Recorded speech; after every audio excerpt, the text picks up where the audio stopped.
Welcome to Asking for a Friend. I'm sexologist Jess O'Reilly, and this is where we have conversations about topics that are just too hot for daytime television. And today's topic, we are going to dive right into consensual non-monogamy.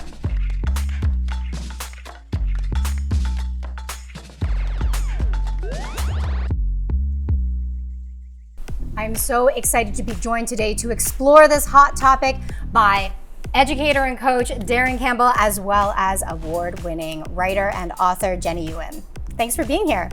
Great to be here. Thank you so much. So if C&M or E&M are the kind of umbrella terms, underneath that there are multiple types of consensually non-monogamous relationships. I'd like to start with polyamory. Right. What does polyamory mean to you?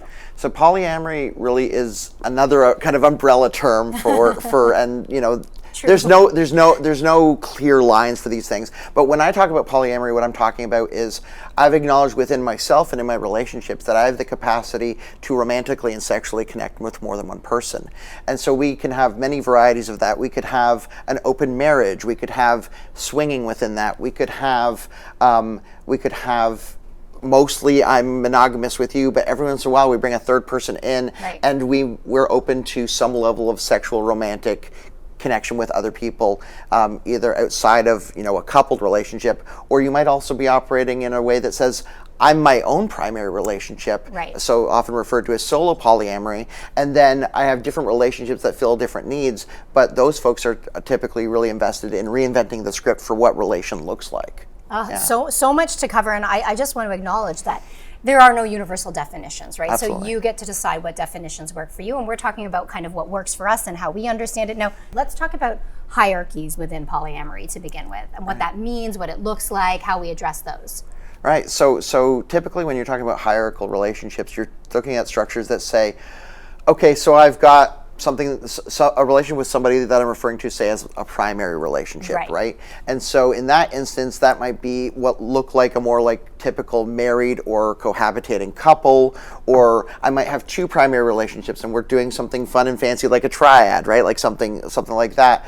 And then hierarchy also says that maybe I've got these other relationships that are not as invested and intertwined, but are still meaningful to me. And that might mean that like I have regular hookups with this person, or it might mean that I have this other person that I really like to go on romantic dates and go to the opera with, or what have you, right?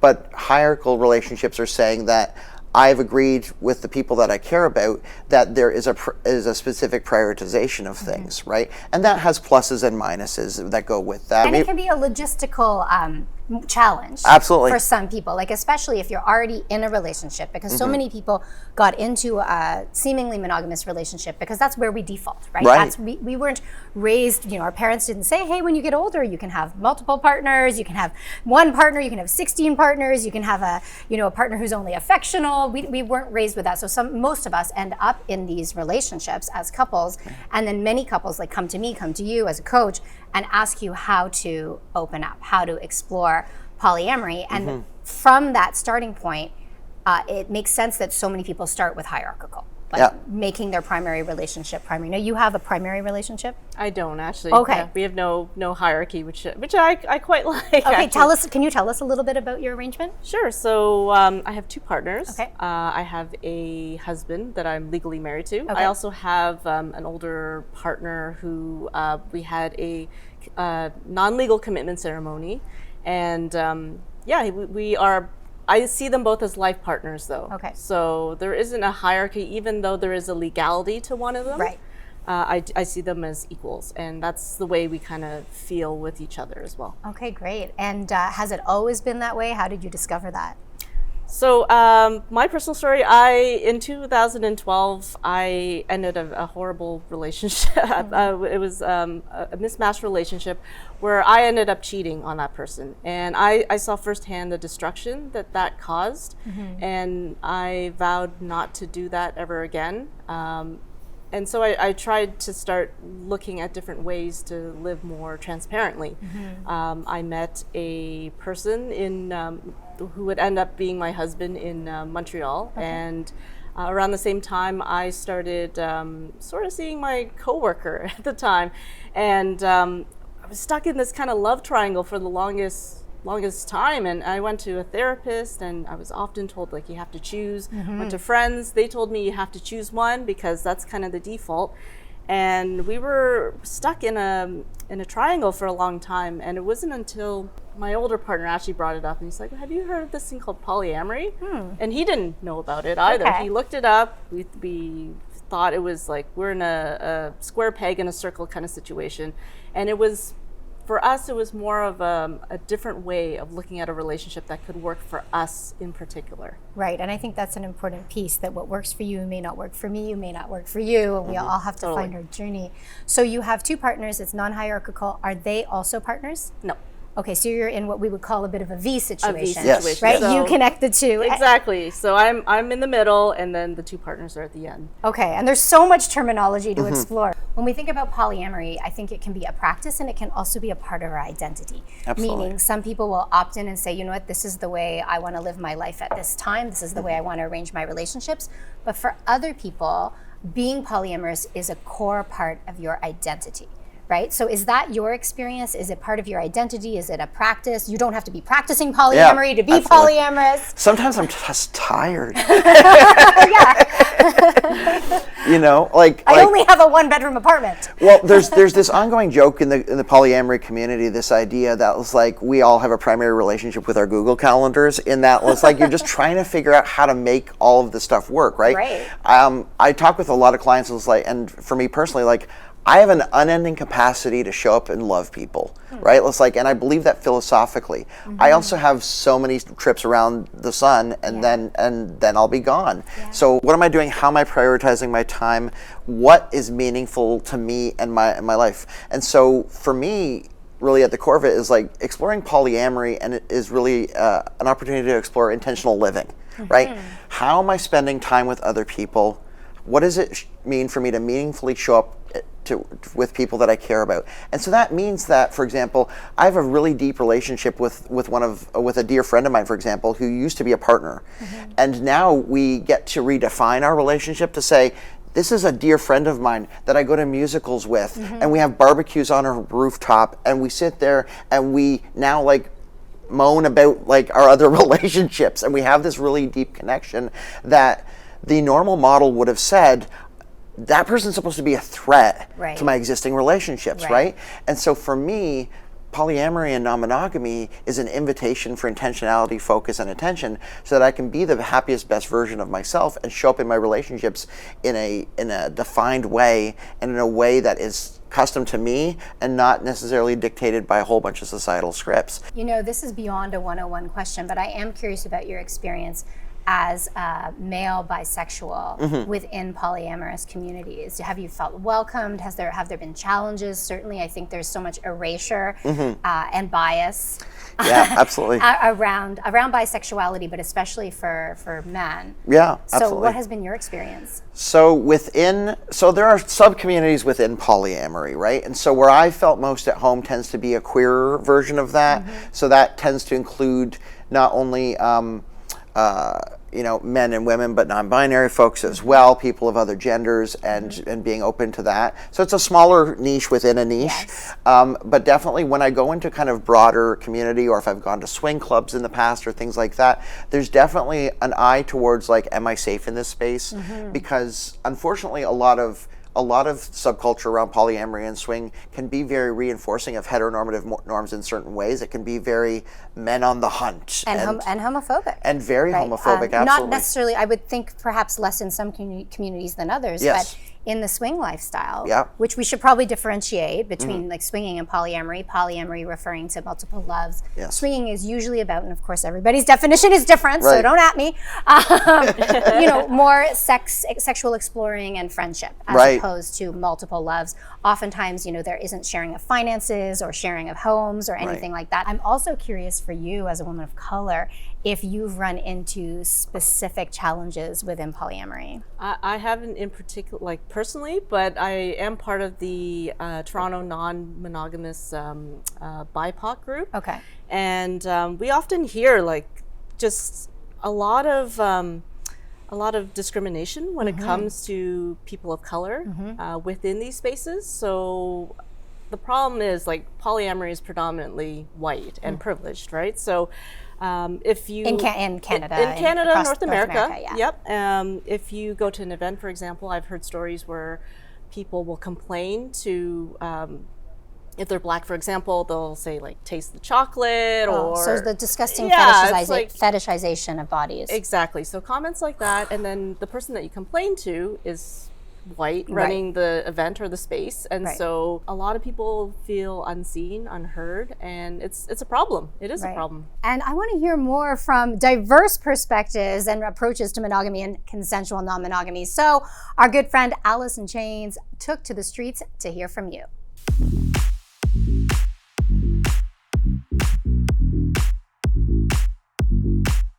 Asking for a friend. How do you feel about monogamy?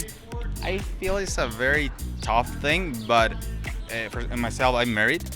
So I married at 35 after I did everything I needed to do. Got it out of your system? So right now I'm like very happy, very chill. I prefer monogamy. Yeah. I had a couple of friends who tried open relationships. Yeah. I know it's not my kind of stuff. What are your thoughts on monogamy, Ben? Uh-oh. One person or more than one person? No, one person, obviously, if we're together. Yeah. I mean, I guess, like, it's different for everyone.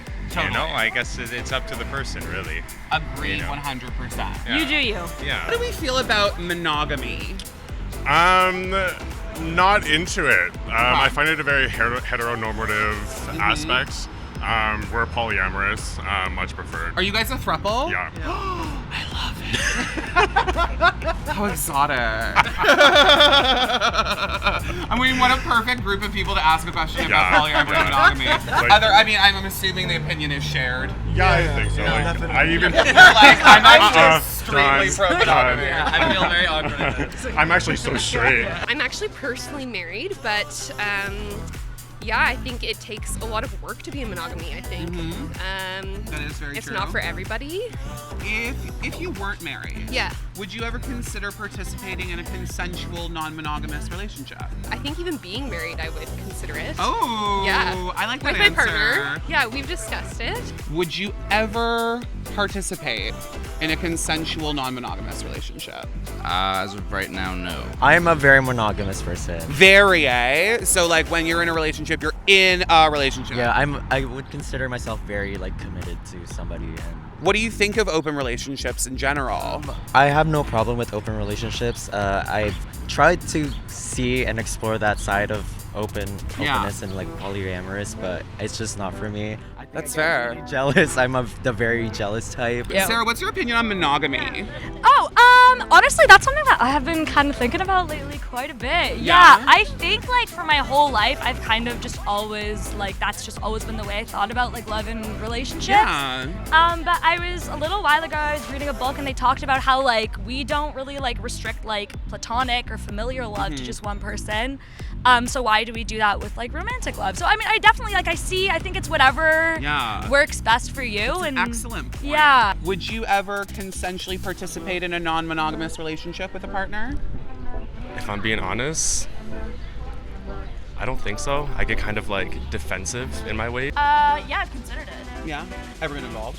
It didn't work. That's fair. I get tired. I can only go on like 1 or 2 dates a week. I don't know. I feel I'm too jealous. Yeah, that's fair. Like I couldn't do it. All for an open relationship for like somebody else. No, not for you. I'm a Taurus. I was gonna ask why. Yeah, I'm open to it. You'd participate in an open relationship? Yeah, I mean, I've actually suggested it to one of my partner, and he was livid.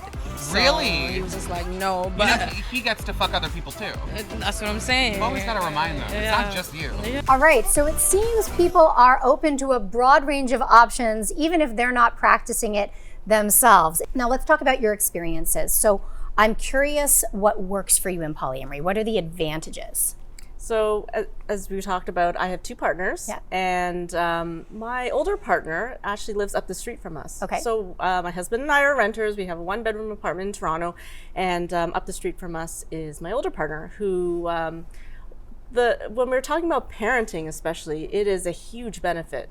So I have a 3.5-year-old little girl. And on weekends, so on Friday night, I'll go up to what we call the nest. It's his condo. Okay. And I'll get a night of sleep. I'll get a night away from the kids and be able to just get a sleep and recharge. And then Saturday around like 5 o'clock, my husband will bring her up, and then she'll spend Saturday night and Sunday night with Pop and myself. And so he gets a night to recharge. Right. So it's like we owe so much to that. Like we're so grateful to have that setup that we are able to just have a break, Right. So just is really Huge functioning. benefit. I love that for you. Now I'm sure you have your own experience. What are the benefits of polyamory for you, or sorry, would it be polyamory or not? Yeah, polyamory is definitely applicable for me. I tend to use non-monogamy as kind of the umbrella for that. I love polyamorously. And so for me, the joy is like I get to meet each relationship exactly where it is. So if I have a really deep, meaningful connection and experience with somebody, then I get to say, oh, this is a meaningful experience for me. Let's explore what that looks like, rather than saying, if you don't check these boxes of being a good spouse, of being somebody to raise kids with, of being somebody that I'm going to check all these societal boxes and hop on that relationship escalator with, and then I can't meaningfully relate to you, right? Unless I navigate like being a friend, and I have to deprioritize you then as a friend, right? What if I have this beautiful connection with somebody and we get together once a year and we go away to a cabin and we just really see each other and we do spiritual work together and maybe we have a sexual component to that relationship. And I think what Jenny was speaking to also speaks to the fact that polyamory and non-monogamy are great ways of also undoing some of the damage that the capitalistic system has done to families and to communities. It does and take in a village. collective societies across the globe, that continues today, right? North American society is more individualistic, and you'll find pockets of it. Like for me, I think it's probably cultural, where I have so much support in my life, and we don't have to always make things hierarchical, right? Yeah. And I love what you're saying too, just about that capacity to just do what feels fulfilling, right? It's not, I think people think that when they think of polyamory, they think of open relationships, they think it's just kind of a sexual gluttony or hedonism, when in fact, it really is about looking for fulfillment in this short time we have together. And I have a question I always ask myself, and I ask other people, and I'll maybe put it to you out there. Why would you want to hold somebody back from a loving experience, from a fulfilling experience? I think about that with my partner all the time. Why would I want to hold him back from anything?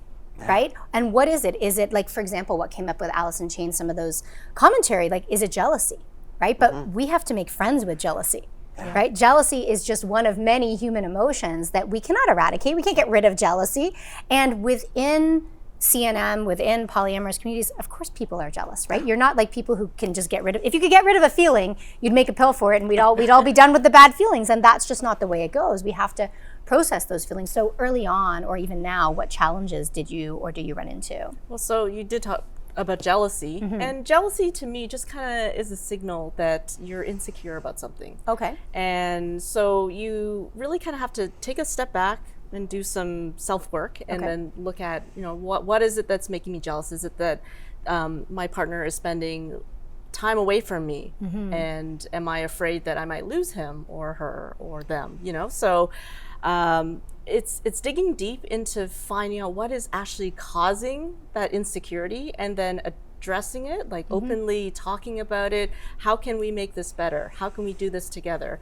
And sometimes you have to kind of sit with it. And then actually, like there was a point where my partner said, I've rekindled with this old neighbor that I used to know like 20 years ago.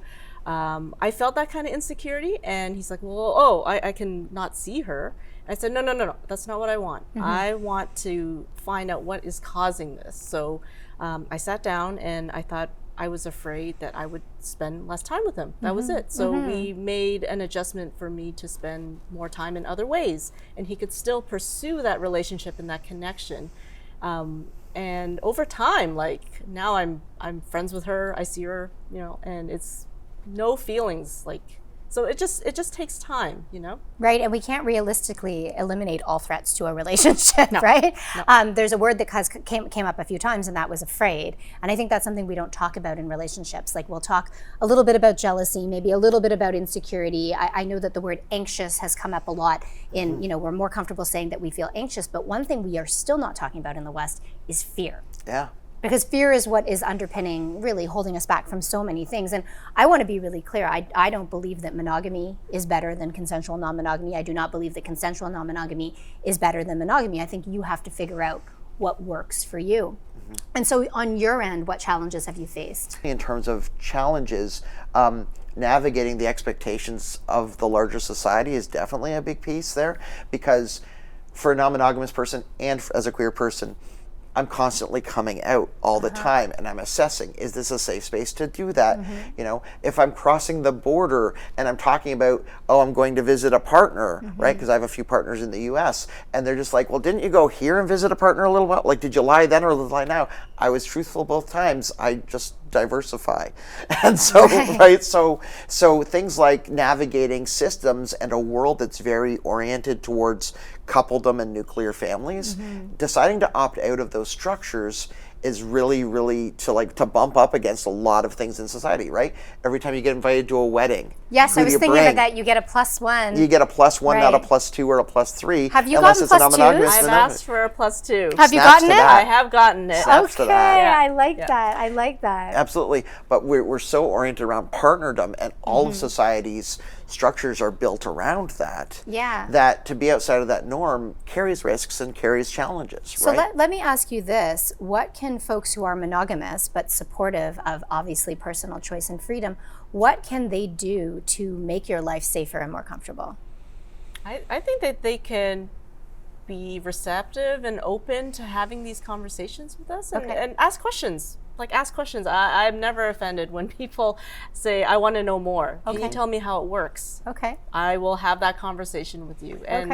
And as long as it's done in a respectful way, there's no problem with wanting to know more. Okay. And I think that's... And probably doing some research on their own as well. Yeah. Yeah. Right? Yeah, going and there's so much information out there now. We do have some data, for example, around infidelity rates in marriage, around 24% when you look at multiple studies.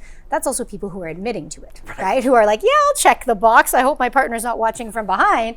And so and that's not to mock monogamy, because there are people who have very long, loving, fulfilling monogamous relationships, but we can't assume that monogamy is going to be your path to fulfillment, and that's why we have other options. Well, Darren and I were talking backstage about how often in the non-monogamous communities, how if a relationship, longevity is not the marker of a successful relationship. Yeah. So if a relationship ends, often, a lot of times, they will still be friends after the fact, because it's a relationship.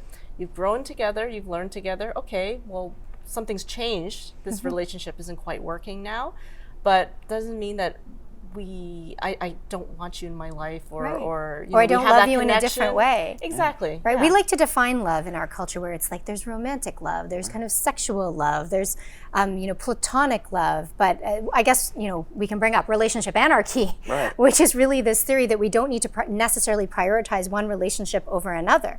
Right? You might have relationships, as you said, where you only see somebody once a year, but it's very fulfilling. You might have relationships where you meet up every couple of years. You might have somebody you live with, but that doesn't mean you have to prioritize them over other loving relationships. So I do believe this conversation is about our capacity to love. Yeah. And I hope regardless of however you design your relationships, monogamous, consensually non-monogamous, monogamish, somewhere in between, that it really is about love and fulfillment and respect, because we do have this short time on earth and you deserve all of that.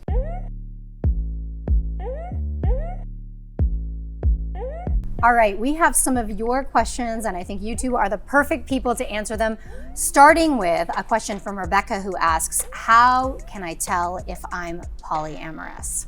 I think if you have, if you notice that about yourself, that you have feelings for other people, or you might be interested in it, then honestly, I think it's more of a self-exploration journey, to be honest. You could actually try it and see if you like it, and right. That's how do you know if you don't try, right? Right. And I'm curious, do you think everyone could be a little polyamorous? I think all of us have the capacity to love greatly and deeply. And I think that a combination of our culture and who we are and who we interact with is really going to determine the best ways of expressing that. You know, you mentioned, getting secure in our attachments, and it's a reminder that relational work is really individual work, right? Is. We have to go look at our own wounds, our own traumas, our own hang-ups, and work on ourselves, which brings me to another question we received from somebody who says that they are coming to terms with the fact that they believe they're polyamorous, and they're curious as to whether or not they should seek the support of a therapist. What are your thoughts on that? I think therapy is one great way to explore yourself. And I think that while being polyamorous does not make you more likely or less likely to need therapy than anybody else, I think everybody can benefit from frameworks and support systems that say, I'm interested in the interior of how I work, and and being curious about how we explore the world, and having partners to work through that with, whether that's coaches like myself or great books or therapists or anything else. There are many ways up the mountain. Also, we need to find a therapist that is poly-friendly, though. There are a lot of therapists out there who will say, like, you have to pick one, or this is, we'll try, everything that you're feeling is wrong, or they'll just diminish feelings, right? So I think reaching out to communities, there are a lot of communities online that can guide you into somebody that's poly-friendly will help as well too. Right. All right, we have one more question from Alan. Alan wants to know, how do I broach the topic of wanting to have an open relationship with my partner? How do you even start that conversation, especially if you're already in a monogamous relationship? See, the issue with being in a monogamous relationship is that the monogamy in itself is a boundary, right? So you're basically saying, okay, we've agreed to be in this monogamous relationship, meaning that it's exclusive to everyone else. And then all of a sudden you're starting to have that conversation about, okay, maybe I'm interested in opening up. I think a lot of it is basically the open communication piece. So you would say, like, here's what I'm feeling, here's what I'm interested in exploring, how do you feel about it? Really listening to your partner and seeing what they what kind of feedback they have to offer. And also knowing that their first response might not be their long-term response, right? If they get their back up right away and don't want to talk about it, doesn't mean that in a week they might not be open to it. Yep, it has to be, give it time. Yeah, Definitely absolutely. give it time. And I think that, as you said, it's more popular in pop culture now. So even just talking about what you're seeing on television, I always call them the third-party bridges, right? So, oh, what did you think of that scene? Or how did you feel about that interaction? Or is that something you ever would have considered? It's easier to talk about third parties, fictional characters, you're not gossiping, but to talk about these scenarios that help them to understand how you're feeling about things and how you perceive things, as opposed to saying, hey, this is this thing I want to try. There's no checklist where you can say, like, oh, I took this quiz and now I'm polyamorous. It's just more of a longer term nuanced conversation. I hope you found some useful information here, whether you are monogamous, consensually non-monogamous, somewhere in between, because of course all relationships exist on a spectrum, and this is such an important conversation. Thank you so much for being here to have this conversation. Thank you. Glad to be here. Thanks so much. Yeah, so happy to have you, and happy that you hung out with us as well. Do me a favor right now, please make sure you like, comment kindly. Be sure to come back for more on Asking for a Friend. Until then, happy exploring. All right, that was fun. That was awesome. I love it. I love it. And I love your story about, like, even having the separate spaces. I see that oftentimes in everyone shares. Yeah, I see that with divorced parents, right? Like, I see that they get a relief. Yeah.